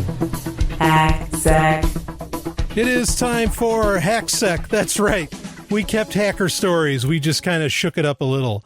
And hacker stories, or Hacksec, and what that means is, well, it kind of has a double meaning. There's, sec as in section, it's SEC, or as in security, like InfoSec, or whatever. And so I thought it'd be cool to just kind of rebrand it. But so many people said, no, please leave hacker stories in. So we did get rid of Game Talk. But hacker stories now, Hacksec is still here. And I hope you're enjoying the little movie that my intros now provide. Anyway, this week, and hacker stories, if you don't know, if you're a new listener, and I have plenty of new listeners, thank you for listening in. With hacker stories, I like to talk about maybe, hackers get treated as villains often enough in mainstream media, and I want to reverse that, and I want to tell stories about hackers being heroes.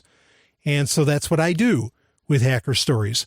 The other thing that I like to talk about is security issues. That's why it's Hacksec. And the security issues, they could be talked out through the whole episode, which to some degree they have been in this episode. But I want to actually talk about something, a really interesting topic, and that has to do with the word hack itself.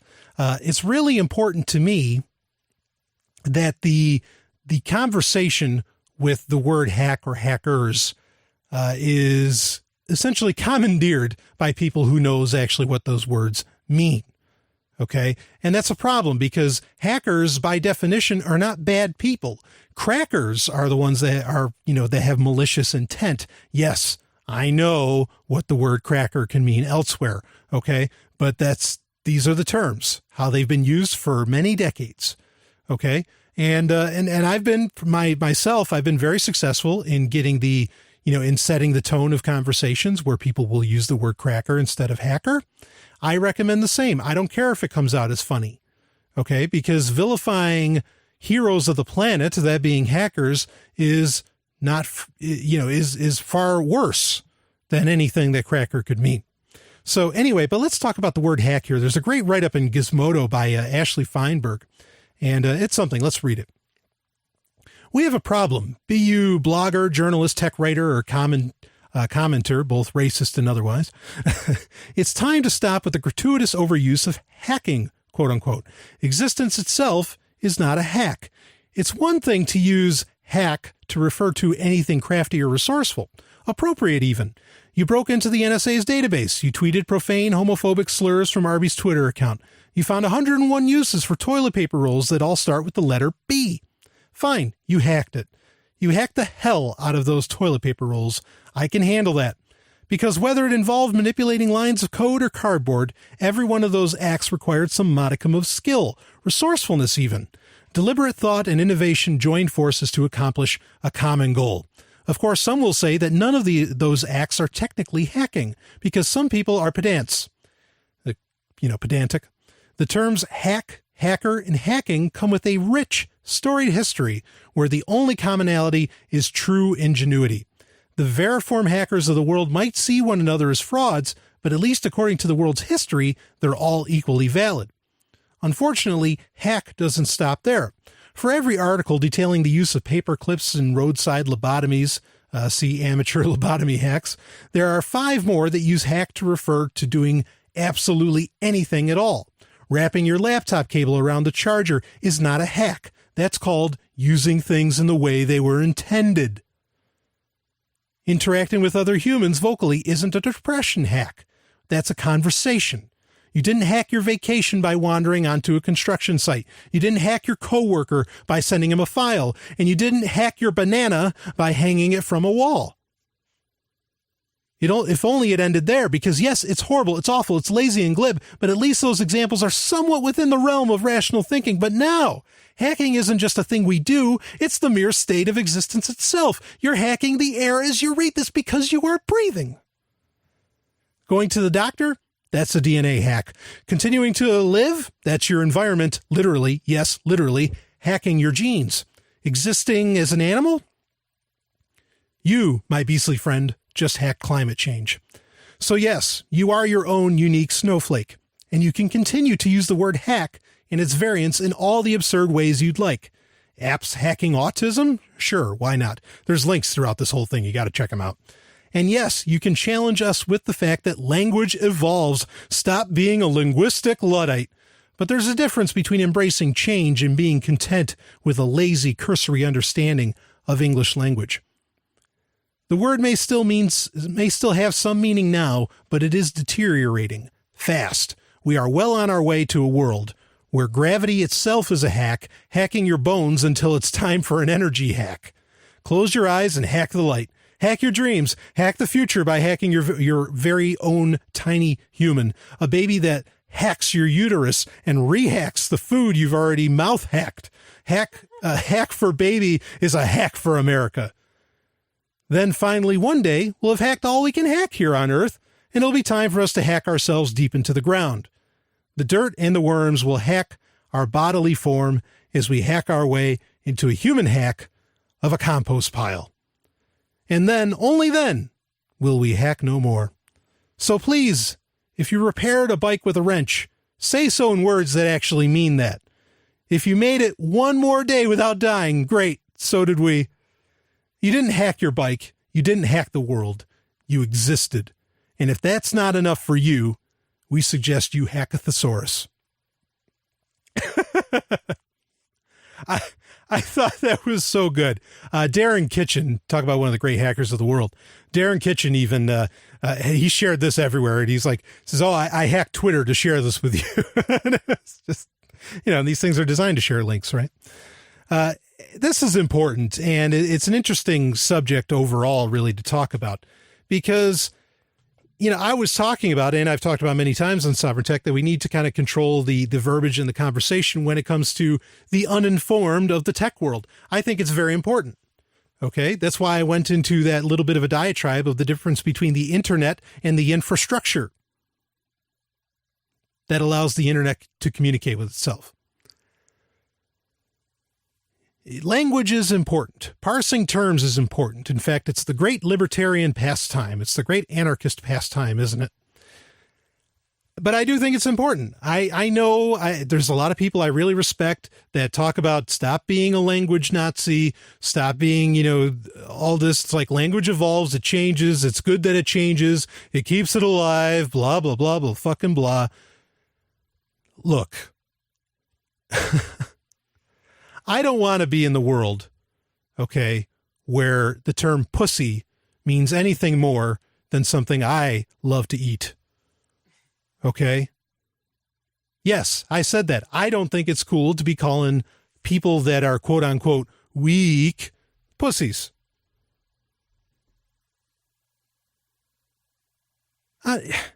Yeah, I'm open, okay, to some degree of, yes, language evolves, blah, blah, blah. That's great. We add in new words. I mean, certainly putting the word phablet in the dictionary was incredibly important.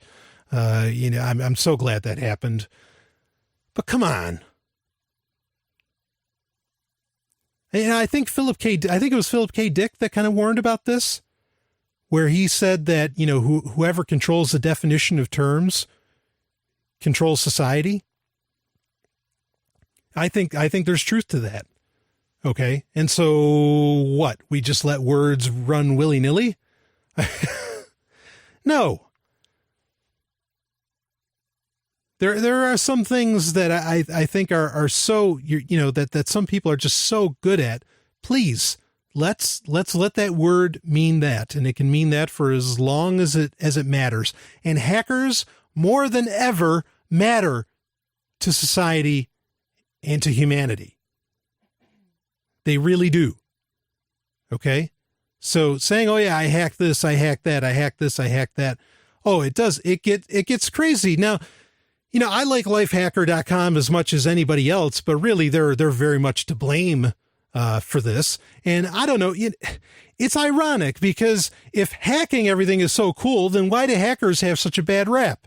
Why does so many people, as soon as they hear the term anonymous, are, oh my God, they're going to kill us. What is with that? There does seem to be a disconnect there. But I think language really is important. And I liked this article very much because it raised a great point in that there are some things that have a rich and storied history. Okay. I mean, what does it mean? That whenever you disagree with the law, now you're called an anarchist, but you still believe in government. I mean, that this is really the correlation that's being made here. And that people, I think to some degree, are really doing. In fact, hell, I know anarchists that run for office and I go, what? How does that work? Yes, I wish to bring down hierarchies. I am an anarchist. I don't believe in government, but I shall join it. What? I'm sure somehow I'm going to lose funding for saying that, but no, I don't get funded. Only by your gracious donations do I ever get funded.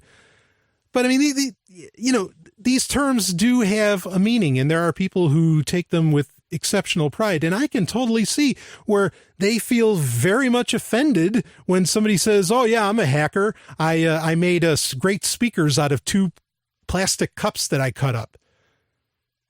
And the hacker, would rightfully say, are you kidding? Picture this. How about this one? How about Christians that worship Satan? That's right. We're Christians against Christ. I mean, no. Christian means something, and it's not ever going to mean something else. It's going to mean that you are a follower of Christ. However, you necessarily define that part of it, okay? But it does mean something. At the end of the day, atheists do not call themselves Christians. Oh, but they use cultural Christians. Okay, if you're going to listen to fucking Richard Dawkins about things, a guy that's a 6.8 on his own scale of atheism, please. The word hack has a meaning. Okay, the word hacker has a meaning, and they are positive things, and they are complex things. Let's keep it that way for right now, okay? The world needs it. I'll be back with more of Sovryn Tech.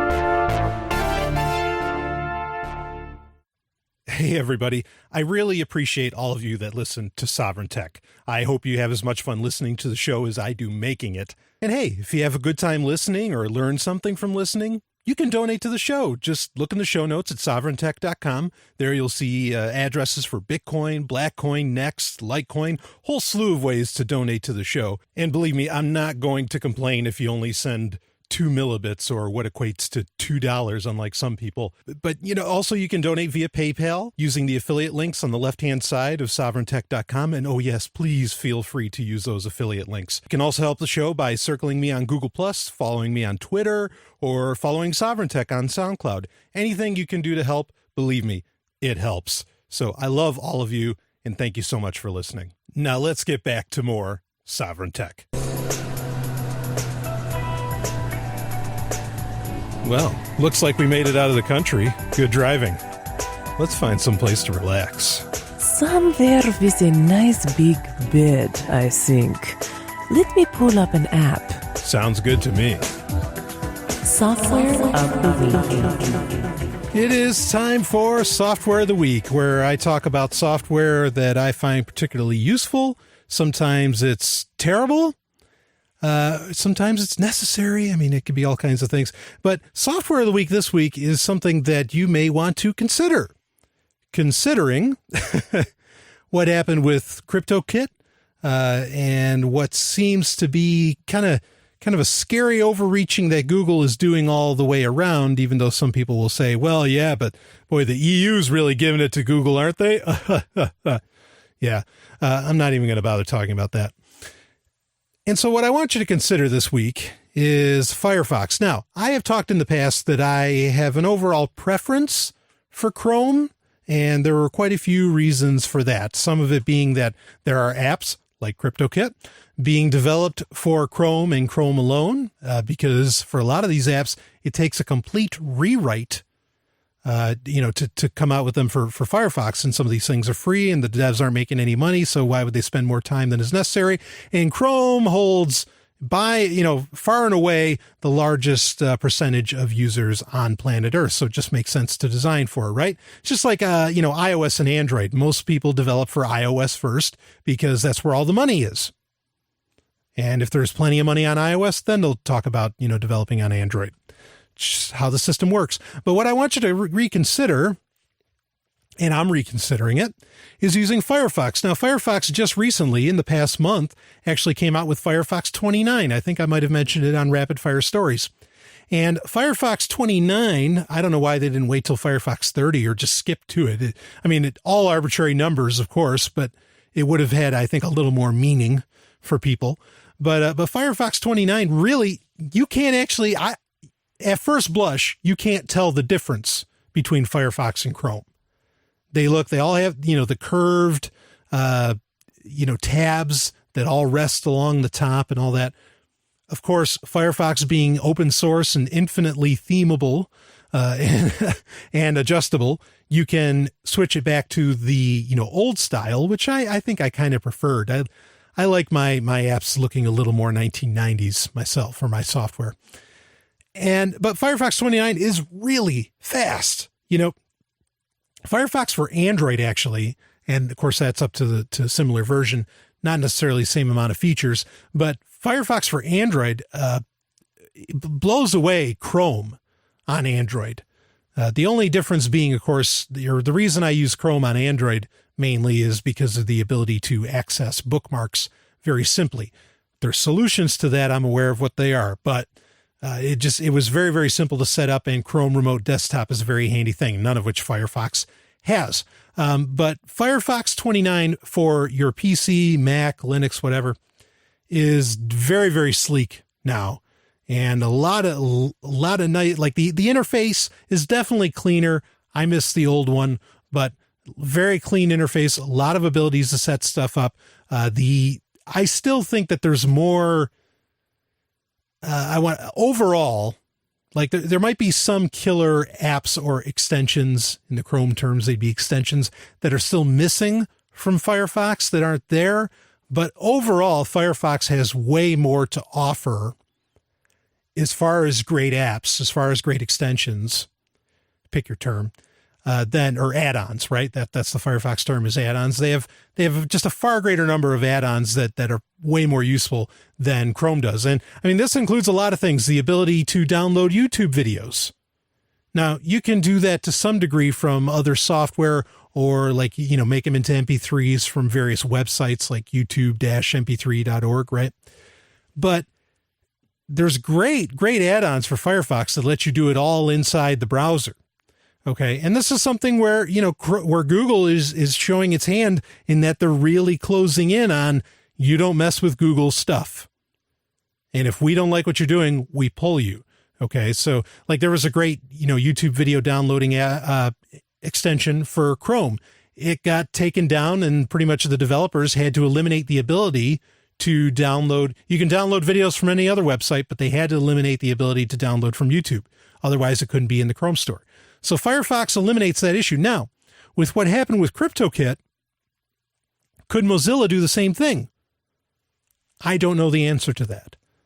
I would assume, as it is open source, that if they could do something along those lines, they wouldn't allow for it to happen. And the XPI, which is the file that installs add-ons, is really, it sits on its own. Okay, there's a reason there's not a Firefox, like Chromebooks, there's not a Firefox book out there because things work a little bit differently. They still work sort of the same on Chrome.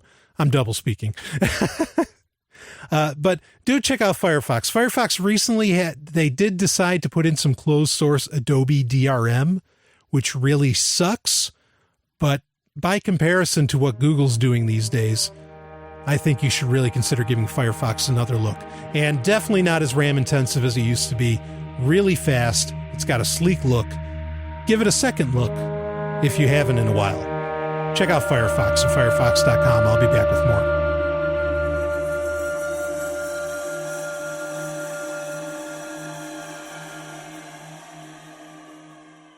What does freedom mean? Tune in to LRN.FM to find out. LRN.FM is the Liberty Radio Network, a collection of live talk radio and podcasts, all coming from a principled pro-liberty perspective. LRN.FM show hosts aren't left, right, or conspiracy kooks. You can tune in 24/7 to LRN.FM via your phone, computer, satellite, and more. Listen free anytime at LRN.FM. That's LRN.FM.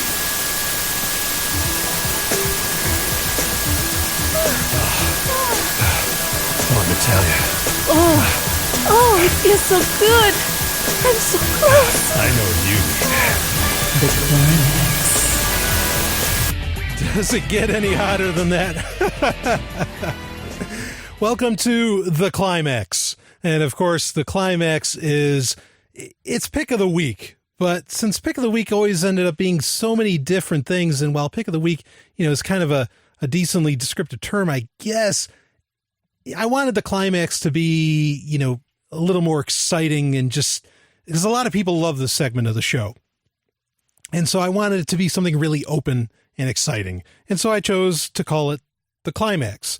And so I can talk about anything here on The Climax. It can be, I could talk about a book. I could talk about a movie. I could talk about a TV show. I could talk about a topic. I could talk about poetry. You name it, I can talk about it. It's my chance of the show to talk about whatever the hell I damn well want to talk about. And you people seem to enjoy it. So thank you so much for that. I love getting feedback on the show. Anyway, this week I have something that is incredibly exciting, potentially world-changing in my opinion, that I am very pleased to share with you. And this week it is a book. And before I get into the actual book that I want to talk about, I want to talk about another book and perhaps a group of people before that. And there was a book. Well, first off, no, let's start off with the people. In the early 20th century, okay, maybe like in the 30s, 40s, so not that early, that'd be mid, right? You had a group of people, science fiction fans, who would eventually become science fiction authors, called the Futurians. Names, this reads like a who's who of science fiction. Isaac Asimov, James Blish, Damon Knight, Cyril Kornbluth, there's just Frederick Pohl.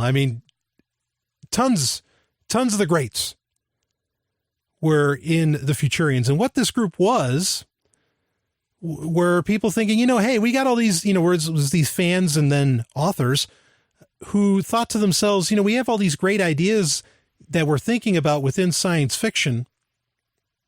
And, what if we could apply some of this to society? And they were trying to help the world. That was kind of their goal. And they called themselves the Futurians. Now, they went through quite a bunch of different members here. You got 20, 30 guys involved in this, and they went through a bunch of different ideologies. Not all of them believed the same thing. Some were communists, some were more capitalists, some were, all over the place. But it was beautiful, that these guys, just big thinkers, and they didn't have any political positions. They were just, trying to bring out great ideas that perhaps could, propel humanity forward, which nothing wrong with that as long as you're not going to use a gun, in my opinion. Use the power of the gun, I should say. And the Futurians really have shaped so much, certainly of our entertainment, but so much of, I think, the language we use. We talk about language. I think were instrumental in that. it's really incredible. And it led to, of course, the second generation of science fiction writers. Some of those writers which don't really care for even the word science fiction. They prefer speculative fiction or something like that. And it sort of culminated, I think, what the Futurians laid down, whether this is written down in history or necessarily accurate or not. I think it really, at least subconsciously, led to the publication of perhaps what is the most important fiction book to come out in the past 100 years. And that's Dangerous Visions. Now, it's an anthology, okay? And it's a famous one because, Harlan Ellison was the main editor on it. Isaac Asimov did a little bit for it. Robert Silverberg was in it. Of course, Frederick Pohl, who we already mentioned, was a part of it. Brian Aldiss, Philip K. Dick. Just amazing. Everybody in these stories, Norman Spinrad, you name it. These stories were so controversial. And that's what Harlan Ellison wanted. Okay. And keep in mind, this is coming out in 1967. Okay. And Harlan Ellison wanted these stories to be dangerous. That's why it was called Dangerous Visions. He wanted it to get people on the edge of their seat, to get people thinking, to make them feel uncomfortable. That's what Harlan Ellison always says, right? He says, I don't know what you expect of me as a writer, but I consider my job to make your eyes bleed, to make you sweat.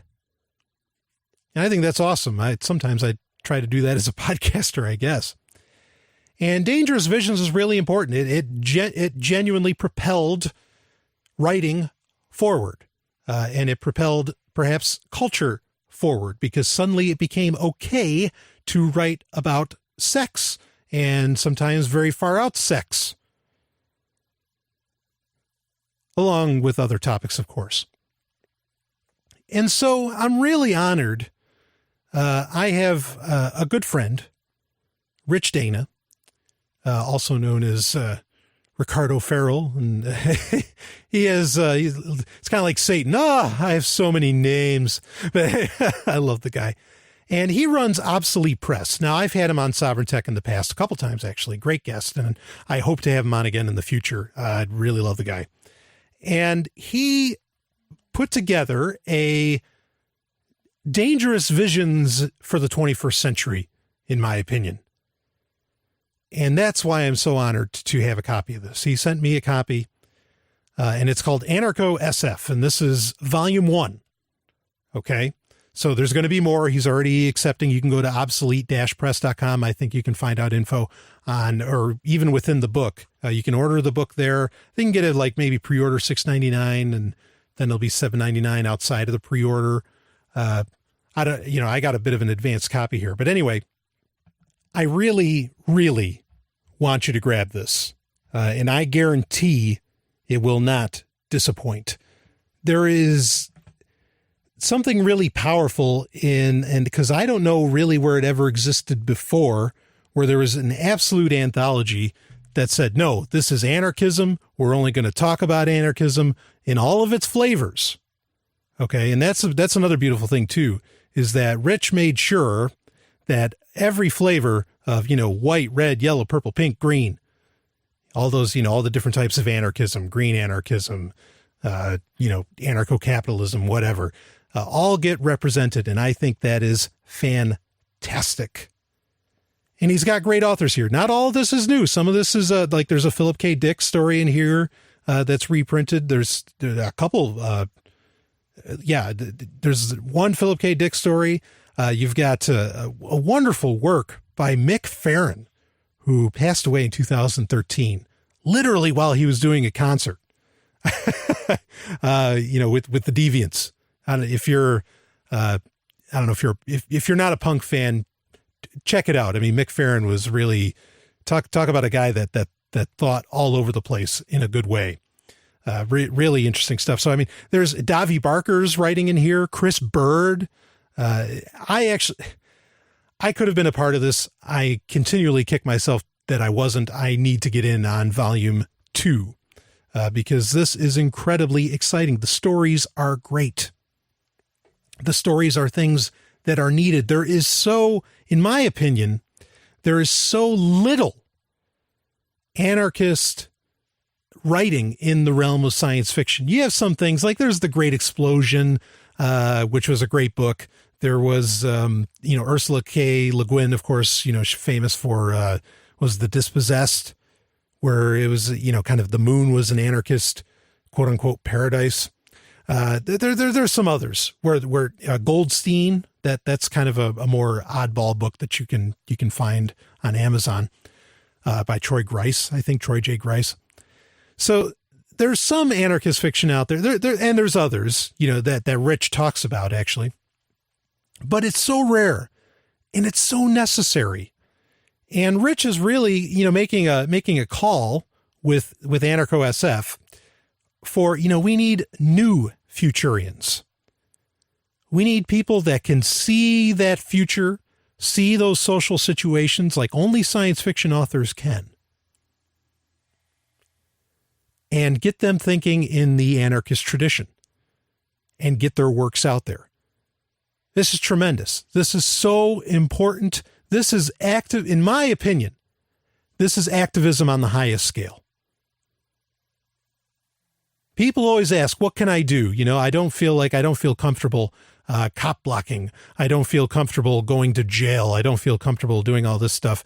Whatever the case may be, here's what you can do. You can support these kinds of works like Anarcho SF. Go to obsoletepress-press.com. Go ahead and links in the show notes too at sovereigntech.com. Grab a copy, or you write for it. Write. As yet, most of our words still kind of hold their meaning, so go ahead and write with a degree of confidence, and dream that anarchist dream, and dream, write down those anarchist futures that can be. And I tell you, it can be pretty challenging. I've thought about it, how to write, an anarchist future, say a future without the use of violence. That becomes a complex thought process to figure out how a society would actually deal with that. Usually you end up kind of cheating and saying, well, okay, we don't use violence, but we encounter the government or group or whatever that does. And so that's how you create a conflict in the story.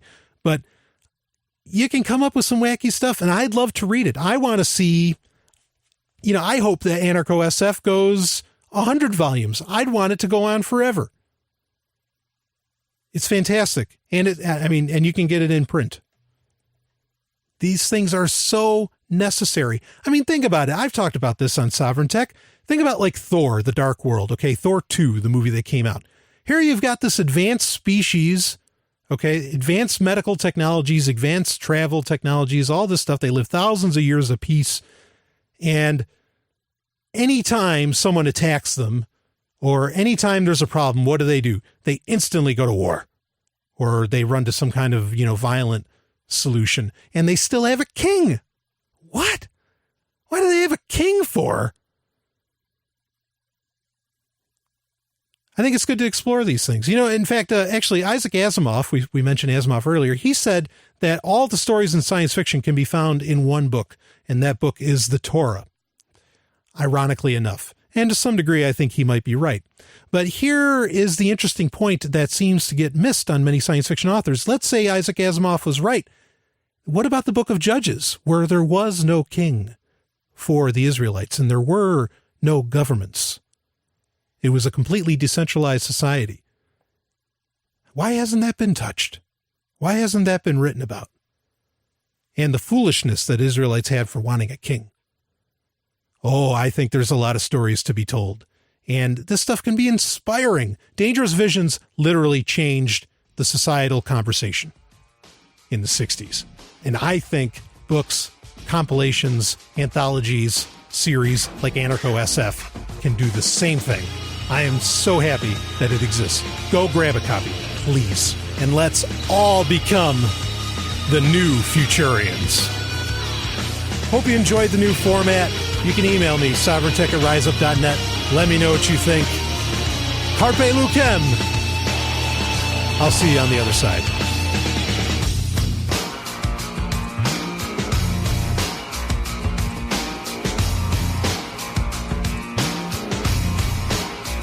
You just experienced Sovereign Tech. Go to sovereigntech.com That's SOVRYN tech.com. And connect with us there. Find links from today's show and catch our podcast feed.